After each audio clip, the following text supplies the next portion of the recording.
Hello दोस्तों, मैं Ritesh sir आपको स्वागत करते हैं विज्ञान वर्णन क्लासेस में। तो आज हम लोग पढ़ने वाले हैं ये मैथ, जो कि आपको एग्जाम में बहुत ज्यादा मैथ हेल्प देने वाला है। ठीक है, हम आपको बता रहे हैं अभी जितना भी आपको वीडियो मिलेगा, जितना भी आपको सोल्यूशन मिलेगा, A to Z मैथ जो रहेंगे या फिर कोई भी सब्जेक्ट रहेगा, हिंदी, संस्कृत या फिर साइंस में दिया जाएगा, आपको जितना भी रहेगा एग्जाम से रिलेटेड दिया जाएगा, जो आपको बेहतर से बेहतर ढंग का मतलब नंबर आ सकता है, आप रिजल्ट बना सकते हैं। ठीक है, आपको ये कल जो वीडियो बनेगा या फिर अगले नेक्स्ट क्लास जो दिया जाएगा आपको, तो ऑब्जेक्टिव का आपको कम से कम समय में आपको सॉल्यूशन करना सिखाया जाएगा। कम से कम समय में आपको सॉल्यूशन करना सिखाया जाएगा। ठीक है, ताकि आपका टाइम का बचत हो और वहां जो एग्जाम सेंटर में जब बैठिएगा आपका ये दिल जो है धक धक ना करे, आप खुशी से आराम से बिल्कुल बना सकेंगे और बिना घबराहट के। ठीक है, तो हम यहाँ मैथ बनाएंगे। आपको नेक्स्ट वीडियो जो आ जाएगा, आपका जो नेक्स्ट वीडियो हम अपलोड किया जाएगा, ठीक है, आपको ऑब्जेक्टिव का तरीका बताया जाएगा जो आप कम से कम टाइम में ज्यादा मैथ हल कर सकते हैं। ठीक है, चलिए हल करते हैं इसको। हल तो देखिए कुछ इस तरह का दिया हुआ है। ये कौन सा चैप्टर से लिया गया है? तो हम कहेंगे ये द्विघात बहुपद से लिया गया है। पार्ट आपको जो पता है, द्विघात बहुपद भी है, द्विघात समीकरण भी है। तो ये द्विघात बहुपद है। ये क्या बोल रहा है कि इतना के शून्य ज्ञात करें। शून्य का मतलब होता है कि इसमें क्या है, t है, तो आपको t का मान ज्ञात करना होगा। यदि x रहेगा तो x का मान ज्ञात करना होगा। ठीक है, तो ज्ञात करना शून्य, फिर शून्यकों और गुणांकों के बीच संबंध स्थापित करना है। क्या करना है बाबू? संबंध स्थापित करना है। तो संबंध स्थापित भी किया जाएगा और शून्य भी ज्ञात किया जाएगा। तो शून्य कैसे निकाला जाता है? तो आपको गुणनखंड पता होगा। चलिए हम एक क्वेश्चन को लिख लेते हैं। 4t² minus 4t plus 1। ठीक है, आपको गुणनखंड आपको आता होगा, तो हम कहेंगे कि ये पूरा का पूरा हम इसको a मान लेते हैं, इस पूरा पूरा b मान लेते हैं, इसको पूरा पूरा क्या मान लेते हैं, c मान लेते हैं। तो a की जगह पर क्या है, 4t² है, b की जगह पर 4t है और c की जगह पर 1 है ना। ये बट्टे में नहीं, आपको दर्शाया गया है। ठीक है, ये बट्टे में आप लोग सोचेंगे बट्टे में नहीं, बट्टे में नहीं है। ठीक है, तो सबसे पहले कि इसमें गुना किया जाता है। 4t² में यदि 1 से गुना कीजिएगा, 4t² यदि 1 से गुना होगा तो कितना होगा, 4t होगा। तो गुना करने पर कितना आना चाहिए, आपको बता दूं कि गुना करने पर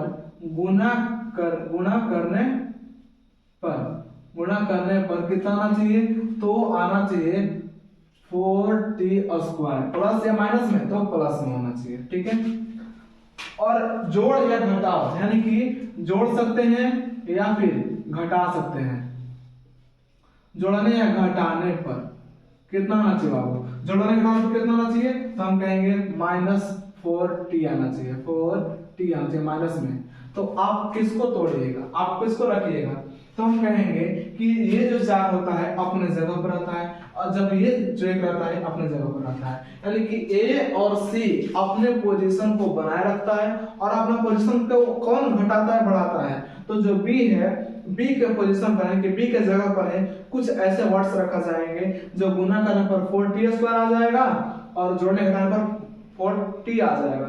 4t² गुना करने पर कितना आना चाहिए, 4t², जोड़ने घटाने पर कितना आना चाहिए, तो 4t आना चाहिए, 4t आना चाहिए। ठीक है, चलिए देखिए यहाँ पे क्या हो जाएगा। देखिए आप लोग सोच रहे होंगे सर एकदम डायरेक्ट बता रहे हैं आप, हमको समझ में नहीं आ रहा। तो आपको देखिए, हम एग्जाम से रिलेटेड जो एग्जाम देने वाले जो बच्चे हैं, ठीक है, उनको ये समझ में बिल्कुल आ जाएगा। जो नए नए जो आप लोग देख रहे होंगे तो आपको समझ में नहीं आ रहा होगा या फिर कम समझ में आ रहा होगा। ठीक है, तो मैं बता दूं कि ये जैसे एग्जाम हो जाएगा 10 क्लास का 2024 वाला, तो आपको सिलेबस यानी चैप्टर बाय चैप्टर समझाता चला जाएगा, एकदम एक बारीकी से समझाता चला जाएगा। यदि आपको समझ में नहीं आ रहा तो मैं माफी चाहता हूँ। जो एग्जाम जो देने वाले बच्चे हैं ये उनके लिए है, और जो नए देख रहे होंगे ना, जिनका एग्जाम नहीं है, उनको तो कम समझ में आ रहा होगा। मैं कह रहा हूँ कि आप लोगों को कम समझ में आ रहा होगा, लेकिन जो एग्जाम देने वाले हैं वो बेहतर से देखें, आपको समझ में पक्का आएगा। ठीक है, ध्यान दीजिए। तो हम कहेंगे कि सर ये 4t है तो ऐसे रहेगा, हाँ बिल्कुल रहेगा। 4t है, 4t² को इसको ऐसे रहने दीजिए आप लोग। अब हम बोले थे कि इसको ही दो भागों में तोड़ना है, -4t को ही दो भागों में तोड़ना है। तो हम क्या चीज ऐसा चीज रखें, अगर गुना करने पर 4 आना चाहिए, जोड़ने पर भी 4 आना चाहिए, तो हम आराम से देख लेंगे 2 गुना 2 कितना हो जाएगा, 4 हो जाएगा कि नहीं हो जाएगा। तो अब अंतर ये है कि आपको दोनों प्लस में रखना है कि या दोनों माइनस में, एक माइनस में एक प्लस में। तो देखिए हम 2 को 2 से गुना करेंगे तो पक्का है कि 4 आएगा, गुना तो ठीक है, लेकिन यदि हम दोनों को एक को प्लस में एक को माइनस में रखेंगे तो क्या आ जाएगा, तो गुना कीजिएगा तो आएगा -4, तो यहाँ पर गड़बड़ा हो जाएगा। आपको किस में रखना है, दोनों को प्लस में रखना है, तो जोड़िएगा तो क्या हो जाएगा, देखिए 2 गुना 2 कीजिएगा तो 4 तो आएगा, लेकिन 2 प्लस 2 कीजिएगा कितना आएगा, 4 आएगा, लेकिन -4 आना चाहिए। तो हम कहेंगे कि सर -2 प्लस 2 रखेंगे तो कितना आ जाएगा, ये तो बाबू 0 ना आ जाएगा, ये भी नहीं रखना है। तो -2 और -2 कितना हो जाएगा, ये भी माइनस में, ये भी माइनस में, तो क्या हो जाएगा, -4 हो जाएगा। यही हमारा सही आया, आपको यही रखना है, आपको यहाँ पर यही रखना है। तो देखिए इसका t भी जुड़ा हुआ है, तो क्या यहाँ पर t बैठाएंगे, यहाँ पर भी t बैठाएंगे, तब हो जाएगा -2t, तो ये 4t हो जाएगा, माइनस में हो जाएगा ना। चलिए इसके जगह पे क्या बैठाना है, देखिए इसके जगह पे आ रहा है, ठीक है, इसके जगह पर जो नीचे लिख रहे हैं ये वाला आएगा, -2t -2t हो गया, +1 है, 1 रख देंगे, ठीक। देखिएगा यहाँ आपको दिखा दिए हैं, यहाँ से आ रहा है, यहाँ से यहाँ जो भाग है ये वाला, मतलब देखिए जो यहाँ से यहाँ जो भाग है ये वाला, ये जो भाग है कहाँ से आया है, तो इसके बदले में आया है, ठीक है। तो हो जाएगा आगे 4t। अगला क्या लेना है कि आपको 2 चीज इसमें से लेना है, 4t²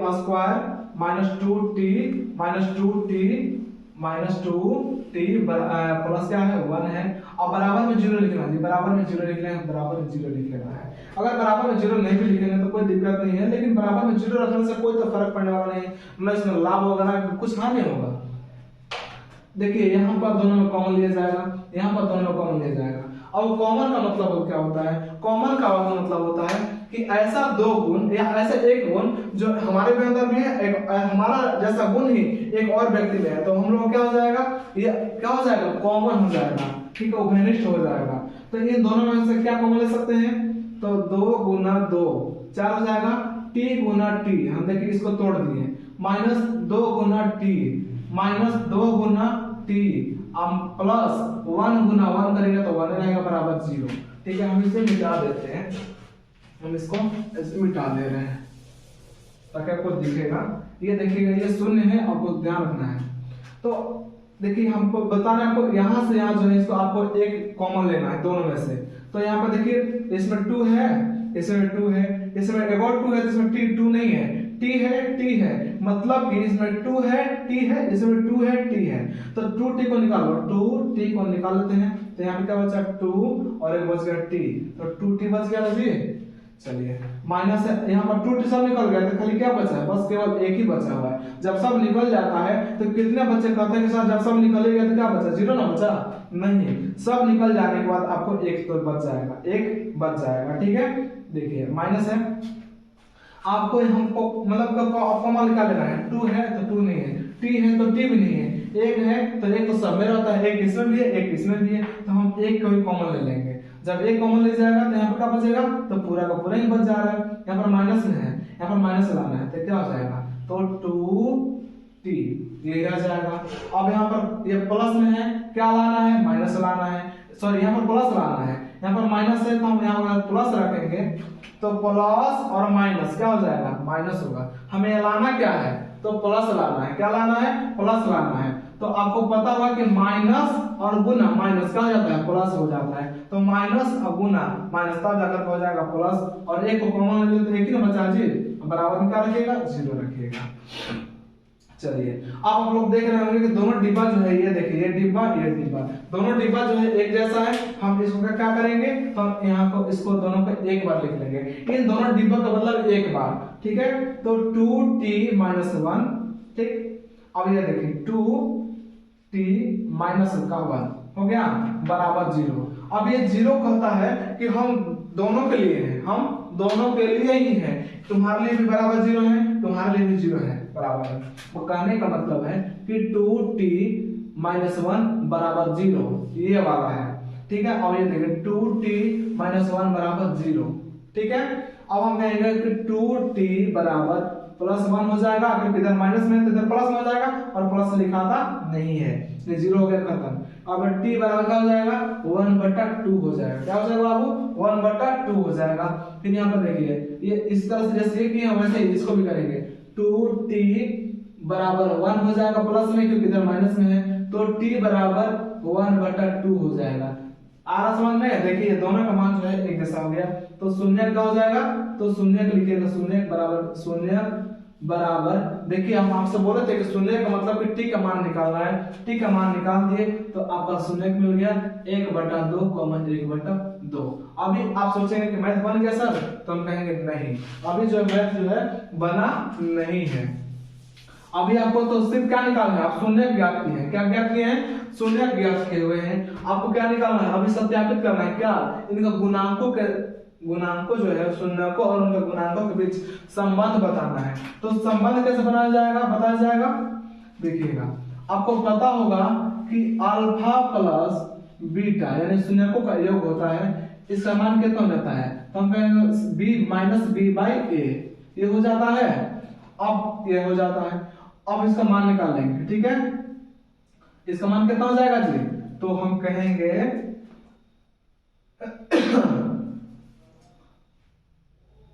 माइनस, देखिए आपको ABC बताए थे, क्या बताया था आपको, ये ABC, तो आपका B क्या हो जाएगा, तो हम कहेंगे B, देखिए ये वाला हो जाएगा -4, माइनस का 4 हो जाएगा, ठीक है।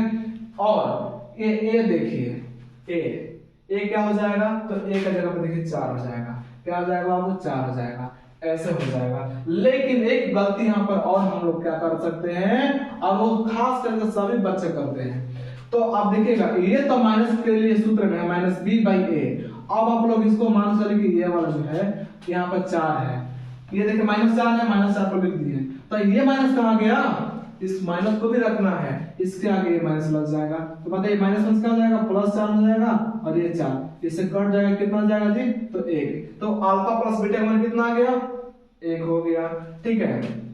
और अल्फा बीटा का मान कितना हो जाता है, तो c/a हो जाता है, तो c का मान देख के ढूंढिए, कहाँ है, कहाँ ढूंढिए, तो c का मान ढूंढिए आप लोग, यहाँ क्या हो जाएगा 1 बटा, और एक मान कितना हो जाएगा 4, तो 4 लिख दिया जाएगा। ये आपका क्या हो गया, ये अल्फा का मान हो गया, ये बीटा का मान हो गया, ये आपका अल्फा बीटा का मान निकल गया है। और नहीं तो देखिए एक चीज और, जब यहाँ पे एक चीज और बताता है आपको, ध्यान से देखिएगा, ये तो शून्य निकल गया है, जब गुणनखंड जब सत्यापित करने के लिए बोल देता है, तो ये देखिए बाबू, ये जो पहले वाला होता है, देखिए यहाँ पे पहले वाला जो होता है, इसका मान क्या होता है अल्फा, यानी कि अल्फा बराबर क्या हो जाएगा 1/2 हो जाएगा, और बीटा यानी कि बीटा बराबर क्या हो जाता है, तो बीटा बराबर हो जाता है 1/2, ये भी कह सकते हैं, यानी कि यही हमारा क्या हो जाएगा, सत्यापित करना हो जाएगा, या आपका आंसर हो जाएगा, ठीक है। कोई दिक्कत है, यदि आपको समझ में आ रहा हो तो चैनल को सब्सक्राइब कीजिए, लाइक कीजिए, वीडियो को लाइक कीजिए और ज्यादा से ज्यादा शेयर कीजिए। यदि आपको समझ में नहीं आ रहा तो आप हमें बता सकते हैं कमेंट बॉक्स में कि सर हमें समझ में नहीं आ रहा, या फिर आपका ऑर्डर है कि हमें सर ये मैथ नहीं आ रहा है, आप हमें कमेंट कर सकते हैं कि सर ये मैथ नहीं आ रहा, हमें बता दीजिए। मैं आपके लिए दिल खोल के बैठा हूँ बताने के लिए, आप बेहतर बताऊंगा जो आपको समझ में आ जाएगा, ठीक है। तो हम मिलते हैं नेक्स्ट वीडियो में, तब तक बाय।